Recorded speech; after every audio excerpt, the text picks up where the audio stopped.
Farmweek is a production of Mississippi State University Extension.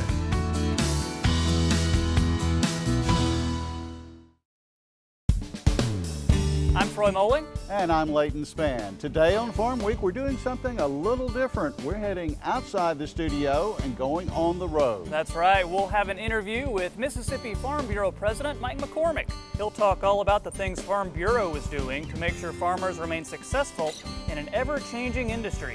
This guy's story and passion for what he does is unbelievable. Next, we'll head to the Mississippi Agriculture and Forestry Museum. There are so many exhibits and so much happening there every single day. Farm Week's Amy Myers got an exclusive tour from the museum's director.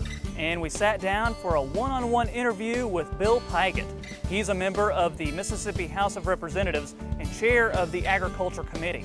I talked with him about some of the things he's working on at the state capitol and what he and his colleagues are doing for folks working on farms and in the ag industry.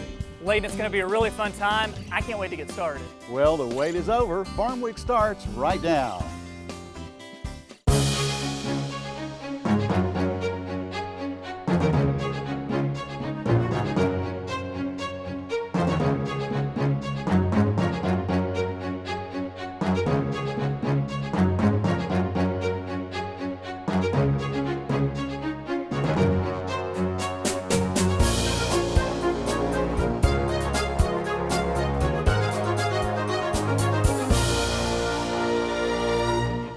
Jackson, Mississippi.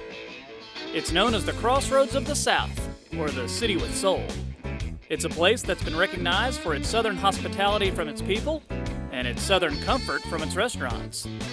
Being Mississippi's largest city, you can expect the hustle and bustle found in metropolitan areas.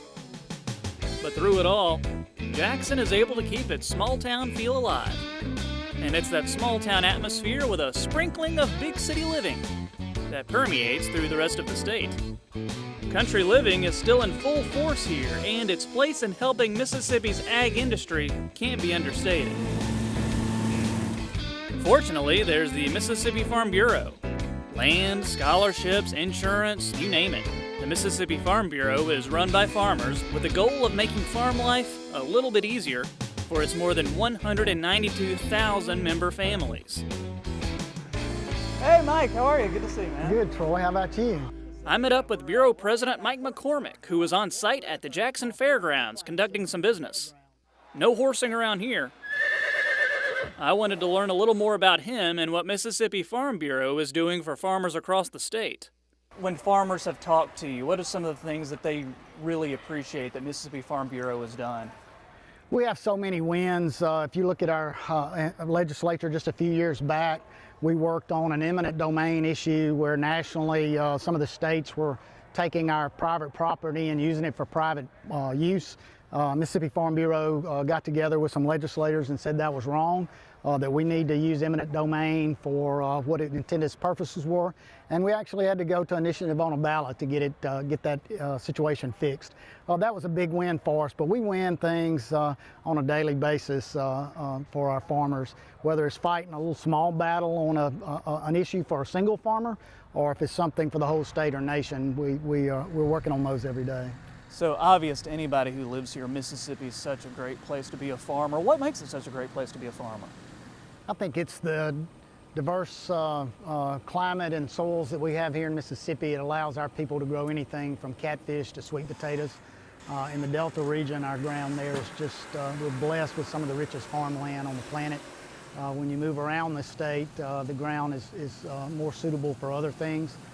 In my part of the world, in southwest Mississippi, timber and cattle are our biggest crops that we produce.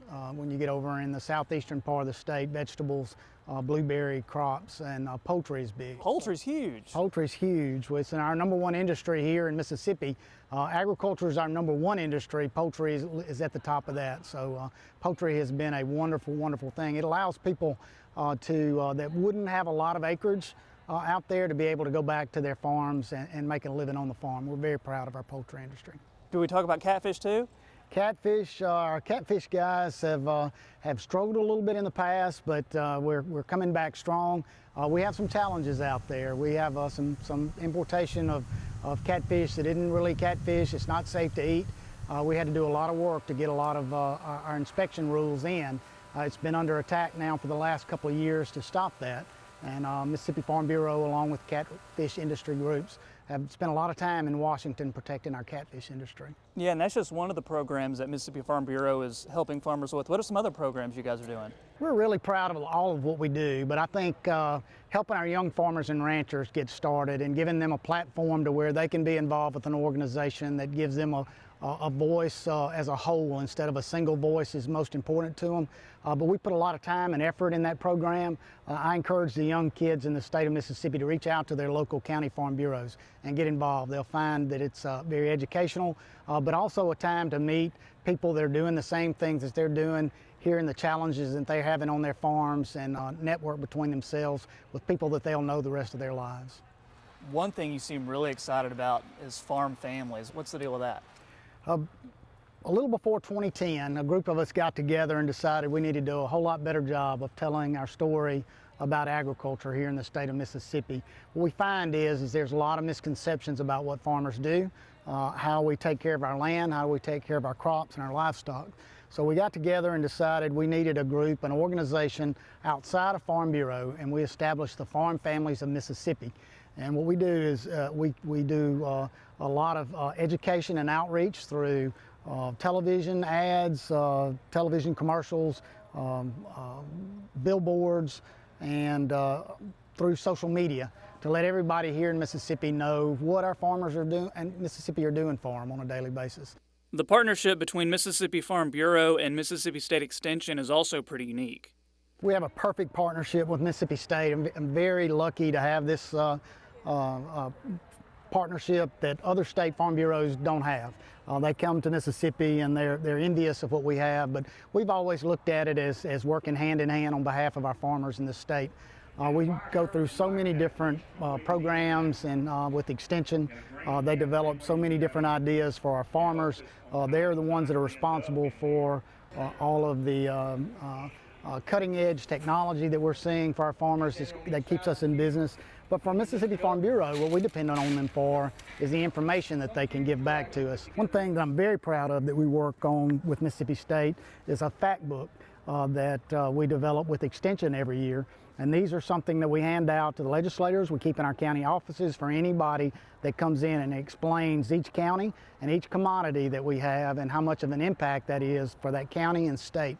Our whole state in the state of Mississippi. It's a wonderful little book, and it helps us tremendously tell our story as farmers. So what's your story? Did you always want to be a farmer? You know, I did. It was never a time in my life that that's not what I wanted to do. I was very fortunate to grow up on a pretty large row crop farm. My dad, other than just a few years serving in the military, in the Navy during World War II, never took a paycheck off our farm. Everything that he had, that he made right there. And through the years, I was lucky enough to come back to Jefferson County, back to our home farm.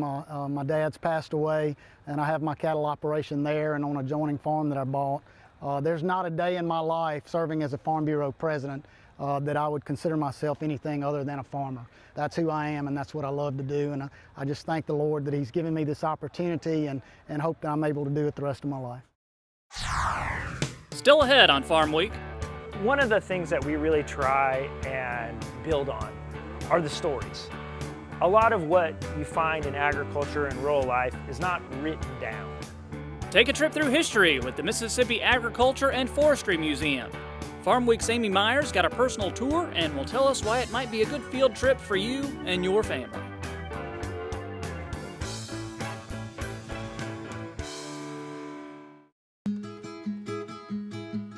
I've taken a lot of hits on the football field, but nothing has ever hit me as hard as cancer. I'm Dak Prescott, and my mom died from colon cancer in 2013. I live every day thinking about the way she hurt. So be there for the ones you love and talk to your doctor about getting screened for colon cancer. It's the type of equipment that serves as a bridge to the past. It's a quaint 1920s town plopped down into the 21st century. You can't talk about agriculture in Mississippi and the history behind it without including the Mississippi Agriculture and Forestry Museum. They've been giving folks a glimpse into the agricultural lifestyle since 1983. The museum receives 130,000 to 150,000 visitors every year.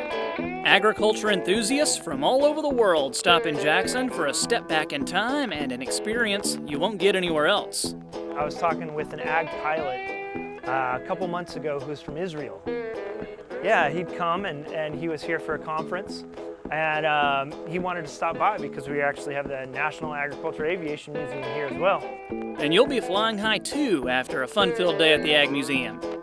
Farmweek's Amy Myers got a personal tour from the museum's director, Erin Rogers. I know, she gets all the fun stories. What is the purpose of this museum itself? Sure. Our mission is to focus on the past and present lifestyle of rural Mississippi. And I think in doing so, you really teach a future generation about farming, about forestry, about technology. A lot of these skills that are somewhat lost, we're trying to bring them back into the fold as we kind of see population growth and needs for food, fiber, and forestry products going into the future. Absolutely, because the needs have not changed at all. We still wear cotton clothes. The suit's made out of wool. The materials haven't changed. Now the way that we produce them, I'm sure, has changed a lot. The scale's grown a lot, and that's something that we really like to talk about here is the evolution of the science, evolution of the engineering that went into bringing all these products to the scale that we have today. But I think in order to really understand that scope that we have in the present, you have to kind of see how the past worked too. And I know a lot of people are always looking for places to take their kids during various times of the year. Absolutely. But all year they can come here and see all of these beautiful historic items. Yeah, absolutely. We've got 39 acres to work with here, and we have a small town, we've got a nature trail, we've got a 55,000 square foot gallery here. I have another collection on the back of the property called the Fitzgerald Collection that has over 25,000 Native American artifacts in it. The Fortenberry Parkman Farmstead, which was a farmstead that was actually removed piece by piece and brought to our campus and recreated, so it's exactly how someone may have lived 150 years ago. And so, that's one of the beauties that I find of this place is that the sheer size of us lets us really demonstrate how a lot of these products are developed and how a lot of them are made from the rough products. We grow cotton here in the summertime to the finished products. So, we gin our own cotton. We actually mill our own lumber. A lot of our buildings are built from lumber that we've milled here on site. For the museum, it's a mission that isn't confined to the ground. Here we are in the National Agriculture Aviation Museum. I think it's really important to show a lot of these industries. Ag aviation is one of those industries that's somewhat maligned. It can be kind of controversial, but without it, we wouldn't be able to produce the sheer amount of food, fiber that we get out of the Mississippi Delta and areas like that throughout the United States. So it's very vital to our economies, to our livelihoods here in Mississippi. And the more people know about it, the less that they find the controversy in it. And that's the way I like to kind of present a lot of the stuff that we do here. All these planes have been donated. All the artifacts that we have out here have been donated over the years. That was that kind of decade between when the idea of this place came about and the actual completion of it, where the Department of Agriculture ended up creating these massive collections. And so just different people throughout the United States would bring something by, and a variety of historians would kind of look at the different historical significance of the artifacts and put them into the collection. So we've been very lucky over the years that we've been able to have most everything on our campus donated, and that we've been able to restore a lot of this too to make sure that we keep it as functional as possible. And the fun doesn't end when you step outside. Luckily though, we've been able to preserve a lot of these really interesting buildings out here. We have a Masonic lodge, we have an old Episcopal church, a general store, we have a farmhouse over here. We have an original blacksmith shop that's actually behind us over here, a doctor's office, cotton gin. So we've been really lucky that we've been able to preserve a lot of the functions and the edifices of Mississippi's rural history. Right now, with all of that said as well, how important is it to make sure that places like this are authentically done? I think one of the most important aspects of some of the demonstrations that we do is teaching people that there was a skill to everything. Regardless of whether you were a laborer or you were a blacksmith or you were a shopkeeper. The authenticity in my mind is more of in the demonstration. That a lot of this work was really, really hard, but it was so necessary to build anything, to build a town, to feed the people in that town. And same as today as well. Absolutely. Coming up next, we're heading to where Mississippi laws are made. Agriculture to me is the driving force of Mississippi economy. It's the largest industry in Mississippi. See what happens when agriculture and politics collide. Leighton Spann sits down with House of Representatives Ag Chairman Bill Pygott. It's an interview you won't see anywhere else.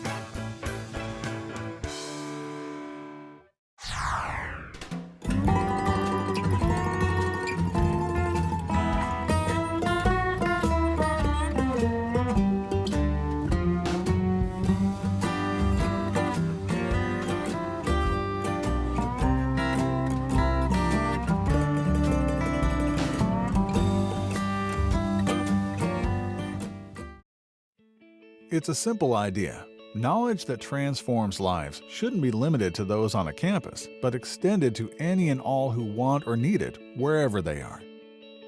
At Mississippi State University, we've been making that possible for more than 100 years through the MSU Extension Service. What began as an effort to extend the latest research to farmers has become something much more. Today, we're helping Mississippians from all walks of life, giving them the tools they need to build a brighter future. We're sparking the imagination of students around the state and inspiring the next generation of doctors. We're helping rural communities find their way to the internet and connect to the world at large. And we're teaching families how to lead healthier lives in ways both big and small. MSU is standing firm in its commitment to that one simple idea: extend the knowledge that transforms lives wherever they are.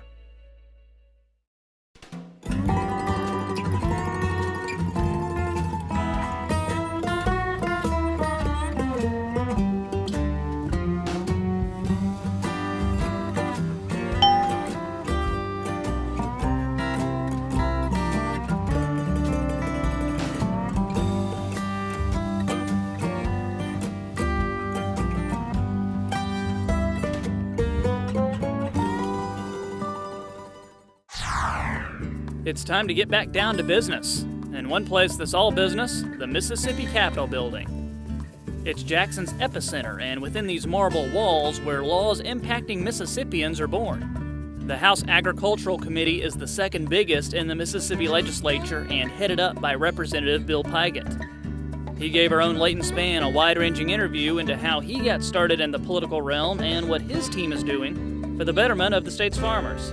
Tell me a little bit about your farming operation, what it encompasses, what you do, what you used to do. Well, I came back to the farm when I graduated Mississippi State, and it was an old-time dairy farmer. My dad dairied most of his life.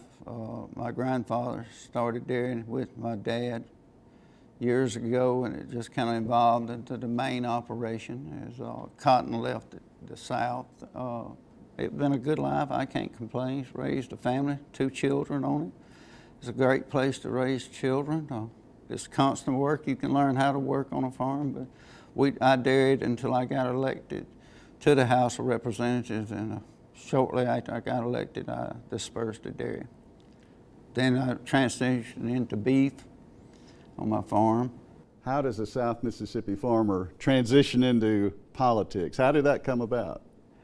That's a hard question to answer, how you get into politics.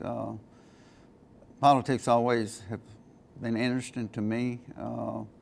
Been involved with some organizations that, kind of some reason there you want to make a difference. You think you can make a difference. Not necessarily true, but you strive to make a difference, so it don't take about 2 or 3 people ask you to run, and you've done over your head in it. But that's basically the way I got in it. It's just watching it, and the lack of actually, one of the reasons, lack of knowledge of agriculture in the legislature. We are redistricting is done every 10 years, and you wind up with shifting population. You get more urban legislatures, and then you do rural, and that gets to be a problem. I saw it somewhat of a problem. We have some great people here, but as we move away from the farm, so the legislature gets moved away from agriculture. Well, you've alluded to this, but you obviously find a lot positive about, working with people and helping the people of Mississippi. You get frustrated with the legislative process. There is probably what keeps you going is the calls from people who don't have a problem, have no earthly idea how to go about finding the right person. And when you can get that person some help, and they call you back, and they thank you and thank you, it makes it worthwhile to try to serve the people. Because it's just a matter of trying to balance everything and make sure the right things happen. Let me ask you, not just speaking of bills that the committee has handled this year, but agriculture, what issue is really close to your heart, would you say, regardless of whether there's been a bill affecting that? Yes, sir. Agriculture to me is a driving force of Mississippi economy. It's the largest industry in Mississippi. In 2016, the farm gate value was $7.6 billion, so that's quite a substantial number. And my goal is to make sure that Mississippi stays a right to farm state, that we have no legislation that would instruct undue regulations on the farmers, to give them where they want to be a large farm or small mom and pop operation, to give them that means where they can be productive for Mississippi. So that's the main.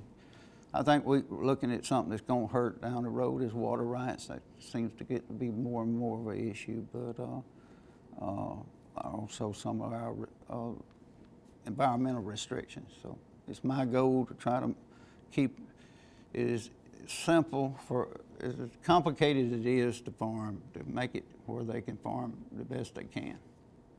And a lot of what you're speaking of there is coming from the federal side. A lot of it's federal. A lot of it's federal. That interplays with the state, and I have no control over the federal regs, but just for our state inspection, and I'll make sure that they are no stricter than the federal regs.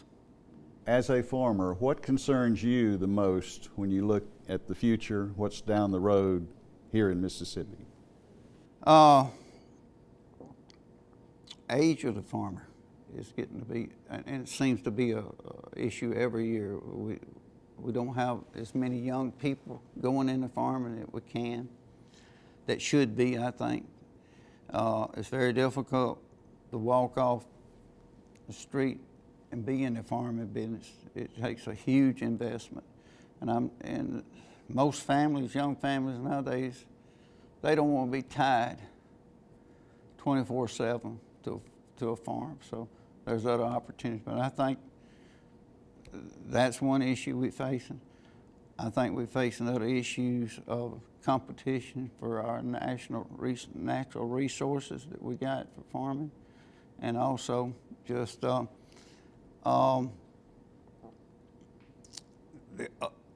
burden of over-regulation is something that needs to be addressed. Can you speak any as far as extension and how Yes, sir. Extension has been involved in helping you as chair of the House Ag Committee? Yes, sir. Try to work real closely with Mississippi State Extension. Mississippi State's very important to me. They are my primary resource person. Even I told you we work closely with Farm Bureau and the Cattlemen Association, but the Extension has a real good feeling of what's going on in ag and a good feedback, and they're here pretty regular to update us on what's going on with the Extension. And they're very important for every county in Mississippi to have an Extension worker in that county to help the farmers. So they do a great job.